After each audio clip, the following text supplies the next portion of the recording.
जय श्री कृष्णा। राधे राधे। श्रावण मास में शुक्ल पक्ष की पुत्रदा एकादशी व्रत कथा। धर्मराज युधिष्ठिर बोले कि हे भगवान, अब आप मुझे श्रावण मास के शुक्ल पक्ष की एकादशी की कथा सुनाइए। इस एकादशी का नाम तथा इसकी विधि क्या है, सो सब कहिए।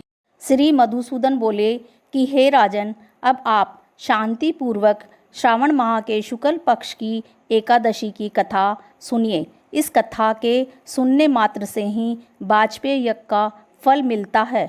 द्वापर युग के प्रारंभ में महिष्मती नाम की नगरी में महीजीत नाम का एक राजा पुत्रहीन था। वह सदैव चिंताग्रस्त रहता था। उसे वह राज्य दुखदायी प्रतीत होता था, क्योंकि पुत्र बिना इस लोक और परलोक दोनों में सुख नहीं मिलता है। राजा ने पुत्र की प्राप्ति के बहुत यत्न किए, परंतु वह निष्फल गए। जब वह राजा वृद्ध होने लगा तो उसकी चिंता भी बढ़ने लगी। एक दिन उस राजा ने प्रजा को संबोधित करके कहा कि मैंने न तो अपने जीवन में पाप किया और न ही अन्यायपूर्वक प्रजा से धन एकत्र किया है। न मैंने कभी देवता और ब्राह्मणों का धन छीना है और न किसी की धरोहर ली है। मैंने प्रजा को सदैव पुत्र की तरह पाला है। मैंने अपराधियों को पुत्र और बांधवों की तरह दंड दिए हैं। मैंने कभी किसी से राग द्वेष नहीं किया है, सबको समान माना है। इस प्रकार धर्मयुक्त राज्य करने पर भी मैं इस समय महादुख पा रहा हूँ। सो इसका क्या कारण है, मेरे कुछ भी समझ में नहीं आ रहा है। राजा महीजीत की इस बात को विचारने के लिए मंत्रीगण आदि वन को गए। वहाँ वन में जाकर उन्होंने बड़े बड़े मुनियों के दर्शन किए।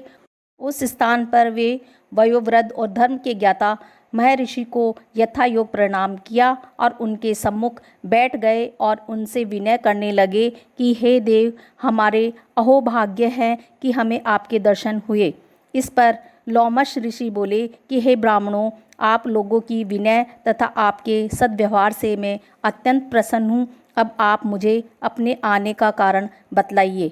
मैं आपके कार्य को अपनी शक्ति के अनुसार अवश्य ही पूरा करूँगा, क्योंकि हमारा शरीर ही परोपकार के लिए बना है, इसमें किंचित मात्र भी संदेह नहीं है। लोमश ऋषि के ऐसे वचन सुनकर सब मंत्रीगण बोले कि हे महर्षि, आप हमारी समस्त बातों को जानने में ब्रह्मा से भी अधिक है।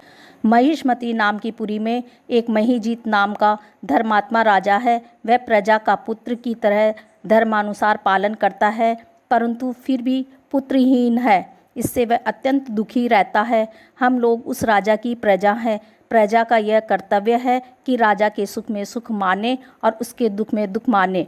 हमको उसके पुत्रहीन होने का अभी तक कारण प्रतीत नहीं हुआ। अब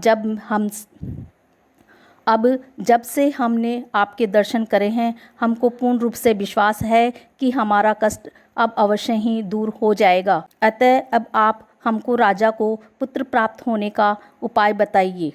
इस पर लोमश ऋषि ने एक क्षण के लिए नेत्र बंद किए और राजा के पूर्व जन्मों का विचार करने लगे। वे विचार करके बोले कि हे ब्राह्मणों, यही राजा पिछले जन्म में अत्यंत निर्धन था और बुरे कर्म किया करता था। यह एक गांव से दूसरे गांव में घूमता रहता था। एक दिन ज्येष्ठ मास के शुक्ल पक्ष की द्वादशी के दिन यह 2 दिन से भूखा था।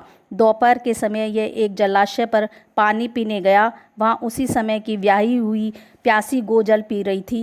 राजा ने उसको प्यासी ही हटा दिया और स्वयं जल पीने लगा।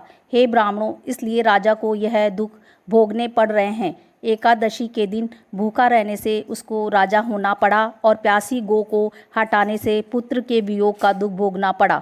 इस पर सब लोग बोले कि हे महर्षि, शास्त्रों में ऐसा लिखा है कि पुण्य से पाप नष्ट हो जाते हैं, इसलिए कृपा करके आप राजा के पूर्व जन्म के पाप नष्ट होने का उपाय बतलाइए, क्योंकि इस पाप के क्षय होने से पुत्र रत्न की उत्पत्ति होगी। ब्राह्मणों के ऐसे वचनों को सुनकर लोमश ऋषि बोले कि हे ब्राह्मणों, यदि श्रावण माह की शुक्ल पक्ष की पुत्रदा एकादशी को तुम सब लोग व्रत करो और रात्रि को जागरण करो और उस व्रत का फल राजा को प्रदान कर दो, तो तुम्हारे राजा को पुत्र रत्न प्राप्त होगा। मंत्रियों सहित समस्त प्रजा महर्षि लोमस ऋषि के वाक्यों को सुनकर प्रसन्नतापूर्वक अपने नगर को वापस आई। उन सब लोगों ने श्रावण मास के शुक्ल पक्ष की पुत्रदा एकादशी को लोमस ऋषि की आज्ञानुसार विधि पूर्वक व्रत किया और द्वादशी को उसका फल राजा को दिया। उस पुण्य के प्रभाव से रानी ने गर्भ धारण किया और 9 महीने पश्चात उसके एक अत्यंत तेजस्वी पुत्र रत्न उत्पन्न हुआ। हे राजन, इसलिए इस एकादशी का नाम पुत्रदा एकादशी पड़ा। जो मनुष्य पुत्र रत्न को प्राप्त करना चाहते हैं उन्हें इस एकादशी का विधि पूर्वक व्रत करना चाहिए। इस व्रत के प्रभाव से इस लोक में सुख और परलोक में स्वर्ग मिलता है। कथासार।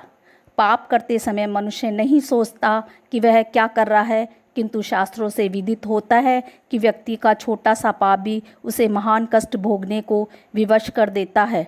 अतः मनुष्य को पाप से डरना चाहिए, क्योंकि पाप नामक यह राक्षस जन्म जन्मांतर तक उसका पीछा नहीं छोड़ता। व्यक्ति को चाहिए कि सत्य व्रत का पालन करते हुए ईश्वर के प्रति पूरी निष्ठा रखें और यह बात सदैव याद रखें कि किसी के दिल को दुखाने से बड़ा दुनिया में कोई पाप नहीं है। जय श्री कृष्णा। राधे राधे। जय हो विष्णु भगवान की जय।